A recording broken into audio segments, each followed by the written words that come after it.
Сайн бацхан манайхаа ану үжин хэвэн. За өнөөдрийн бичлэгээр бүгдээрээ юу хийх гэхээр өнөөдөр манай их ирсэн баггүй юу? Хаас Монолоос. За би өмнө болохоор ууг нь бол Монол амьдардаг байсан. Тэгээд бид нар нэг нүүрцэн цэнгэлтэрүү нүүгээд тэгээ манай их тийм цүнх дүүрэн чихэр мэхэр ингээд аваад ирсэн байна. Тэгээд энэ манай их өөрөө юм нэг нүдний шил зүүдэг нүдний шил нийнэ. Дотор нугасаа юмд байгаа. Алчуур нь байгаа. Тэгэд би өөрөө бас юутай байгаа байхгүй юу? Юу манай агч надад ингээд дөрөн чихэр өгсөн яар да. Юм сонгоод шийтгэл ингээд манжиндах тэгээд чихэр гэдэг нь юу яхасан. Яа на миний нэг амар улаацсан байгаа шиг харагдаад.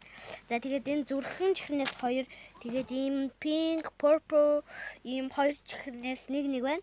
За тэгээд ийм гоё чипс байна. Бяслагтай чипс 3500 авсан юм. Тийм. За ер нь бол ингээд та нар маань миний бичлэгийг үзээ лайк дараарай. За нүүжин хээ надтай байсан та бүхэнд баярлалаа.